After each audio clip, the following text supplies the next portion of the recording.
নমস্কার বন্ধুরা, ডলি রন্ধনশালায় সবাইকে স্বাগত। আজকে তোমাদের সাথে শেয়ার করব কাঁচা টমেটো দিয়ে দারুণ একটা রেসিপি। কাঁচা টমেটো এইভাবে রান্না করলে গরম গরম ভাতের সাথে মেখে খেতে দারুণ লাগে। আর এইভাবে একদিন হলো তোমরা কাঁচা টমেটো রান্না করে দেখো। গরম বেশ ভালোই পড়ে গেছে, আর গরমের দুপুরে ভাতের সাথে একটু টক টক কিছু রান্না হলে খেতে কিন্তু দারুণ লাগে। আর তাছাড়া গরম গরম ভাতের সাথে শুধু নয়, তোমরা কিন্তু চাইলে রুটির সাথেও এটা খেতে পারবে। আর এই রান্নাটা করতে খুব বেশি ঝামেলাও হয় না। খুব সহজে ঘরোয়া উপকরণ দিয়ে তোমরা ঝটপট এই রান্নাটা করে নিতে পারবে। এই রান্নার জন্য আমি 4টে কাঁচা টমেটো নিয়েছি, আর টমেটোগুলো বেশ পাতলা পাতলা করে আমি কেটে নেব। আর এই রান্নার জন্য টমেটো খুব বেশি মোটা করে কাটার দরকার নেই। টমেটোগুলো বেশ একটু পাতলা করেই এই রান্নার জন্য কেটে নিতে হবে। সবগুলো টমেটো দেখো আমি বেশ পাতলা করে কেটে নিয়েছি। এবার আমি টমেটোগুলো বেশ ভালোভাবে ধুয়ে নেব। তাহলে চলো রান্নাতে আর কি কি লাগছে সেটা এবার দেখে নেওয়া যাক। এই রান্নার জন্য প্রথমে আমি একটা মশলা বানিয়ে নেব। তার জন্য একটা মিক্সির জার নিয়ে নিয়েছি। মিক্সির জারের মধ্যে দিয়ে দিলাম 1 চামচ কালো সর্ষে, আর কালো সর্ষের সাথেই আমি দিয়ে দিলাম 1 চামচ হলুদ সর্ষে। আমি দুরকম সর্ষে মিশিয়ে রান্নাটা করব। তোমরা চাইলে কিন্তু একরকম সর্ষে দিয়েও রান্নাটা করতে পারো। আর সাথেই দিয়ে দিলাম 1 চামচ পোস্ত। অল্প মশলা, তাই আমি প্রথমে শুকনো অবস্থাতে সমস্ত মশলা একসাথে মিক্সির মধ্যে ঘুরিয়ে নিয়েছি। এবার আমি অল্প একটু জল দিয়ে দেব। এবার আমি সবকিছু একসাথে বেশ ভালোভাবে দেখো একটা পেস্ট বানিয়ে রেডি করে নিয়েছি। এবার আমি মশলাটাকে একটা সাইডে রেখে দিয়ে টমেটোটা রান্নার জন্য রেডি করে নেব। আমি এবার টমেটোর মধ্যে স্বাদ মতো লবণ দিয়ে দিলাম। লবণের সাথেই আমি দিয়ে দেব অল্প একটু ঝাল লঙ্কার গুঁড়ো। এই সময় খুব বেশি লঙ্কার গুঁড়ো দেওয়ার প্রয়োজন নেই, কারণ আমরা লঙ্কার গুঁড়ো পরে রান্নাতে আবারও ব্যবহার করব। আর সাথেই আমি এখানে দিয়ে দিলাম অল্প একটু জিরে গুঁড়ো। এবার আমি সমস্ত মশলার সাথে টমেটোগুলো হাত দিয়ে বেশ ভালোভাবে মেখে নেব। তোমরা যদি এইভাবে কাঁচা টমেটো কখনো রান্না করে না থাকো, তাহলে একদিন হলেও অবশ্যই বাড়িতে ট্রাই করে দেখো। তাহলে চলো রান্নাটা আমি কিভাবে করেছি এবার সেটা দেখে নেওয়া যাক। প্রথমে আমি কড়াইয়ের মধ্যে প্রয়োজন মতো সর্ষের তেল দিয়ে দিলাম। আর এই রান্নাটা সর্ষের তেলেই করার চেষ্টা করবে, কারণ এই রান্নাটা সর্ষের তেলে করলে রান্নার স্বাদ কিন্তু অনেক বেশি ভালো হবে। তবে তোমাদের সুবিধা মতো যে কোনো তেলে রান্নাটা করতে পারো। তেলটা খুব ভালোভাবে গরম করে নিয়ে এবার আমি তেলের মধ্যে টমেটোগুলো দিয়ে দিলাম ভাজার জন্য। এবার আমি টমেটোগুলো নাড়াচাড়া করে বেশ একটু লালচে করে ভেজে নেব। কাঁচা টমেটো খুব বেশি কিন্তু ভাজতে সময় লাগে না। 3-4 মিনিটের মতো নাড়াচাড়া করে এইভাবে ভেজে নিলেই কিন্তু টমেটোগুলো বেশ ভালোভাবে ভাজা হয়ে যাবে। টমেটো দেখো বেশ ভালোভাবে আমি ভেজে নিয়েছি, আর টমেটোর গায়ে দেখো একটা ভাজার কালারও চলে এসেছে। এর থেকে বেশি আমি টমেটোগুলো আর ভাজবো না।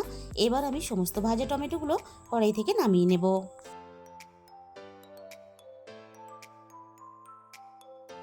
এই গরমে যদি কাঁচা টমেটো একবার এইভাবে রান্না করো, তাহলে কিন্তু পুরো গরমটাই তোমাদের মনে হবে এইভাবেই রান্না করি। সমস্ত ভাজা টমেটোগুলো নামিয়ে নিয়েছি। এবার আমি তেলের মধ্যে ফোড়নে দিয়ে দেবো অল্প একটু কালো জিরে। 3-4 কোয়া রসুন আমি আগে থেকেই একটু থেতো করে রেখেছিলাম। এবার আমি থেতো করা রসুনটা তেলের মধ্যে দিয়ে দিলাম। আর এই রান্নার জন্য রসুন কিন্তু এভাবে একটু থেতো করেই ব্যবহার করতে হবে, তাহলে রান্নার ফ্লেভারটা খুব ভালো আসবে। এবার আমি রসুনটাকে নাড়াচাড়া করে বেশ লালচে করে ভেজে নেব।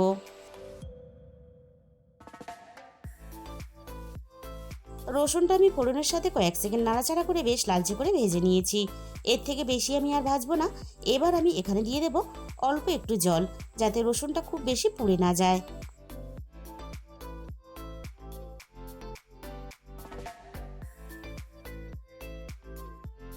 এবার আমি রান্নার একে একে গুঁড়ো মশলাগুলো দিয়ে দেব।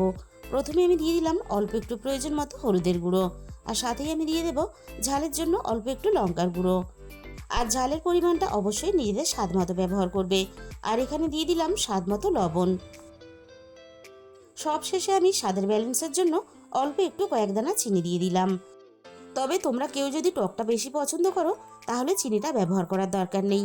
এবার আমি সমস্ত মশলা একসাথে নাড়াচাড়া করে বেশ ভালোভাবে কষিয়ে নেব।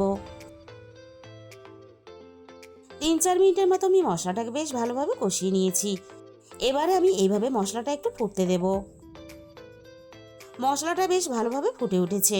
এবার আমি ভেজে রাখা কাঁচা টমেটোগুলো দিয়ে দিলাম। এবার আমি মশলার সাথে টমেটোগুলো নাড়াচাড়া করে আবারও বেশ ভালোভাবে কষিয়ে নেব। আর মশলার মধ্যে যে এক্সট্রা আমি জলটা ব্যবহার করেছি, সেটা কিন্তু আমি এভাবে দেখো কষানোর সাথে সাথে বেশ ভালোভাবে টানিয়েও নিয়েছি। এবার আমি রান্নার মধ্যে পেস্ট করে রাখা সর্ষে পোস্তটাকে দিয়ে দিলাম।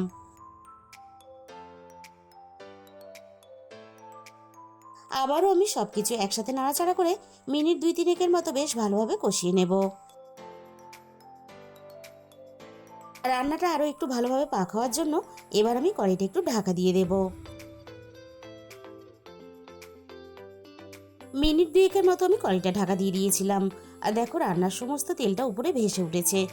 এবারে আমি মিক্সির বাটি দিয়ে আরও একটু অল্প সর্ষে পোস্ত বাটা জল দিয়ে দিলাম। রান্নার লবণটা আমি চেক করে নিয়েছিলাম, লবণের পরিমাণটা একটু কম মনে হয়েছে, তাই আমি আরও একটু স্বাদ মতো লবণ দিয়ে দিলাম।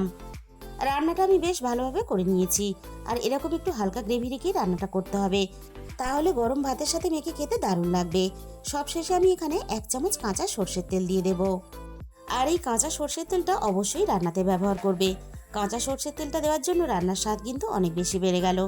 তাহলে বন্ধুরা, আজকের এই রেসিপিটা ভালো লাগলে ভিডিওতে একটা লাইক করে দিও, আর নিজেদের বন্ধুদের মধ্যে শেয়ার করে দিও, আর কমেন্টের মাধ্যমে জানিও তোমাদের কেমন লাগলো। আর যে সমস্ত নতুন বন্ধুরা এখন পর্যন্ত আমার চ্যানেলটা সাবস্ক্রাইব করনি, এরকম নতুন ঘরোয়া সহজ রেসিপি পেতে, আমার চ্যানেলটা সাবস্ক্রাইব করে আমার পাশে থাকার অনুরোধ রইল। তার সাথে সাথে পাশে থাকা বেল আইকনটা ক্লিক করে অল করে দিও, তাহলে আমি যখনই কোনো নতুন রেসিপি আপলোড করব সবার আগে তোমার কাছে পৌঁছে যাবে। আজকে তাহলে এই পর্যন্ত।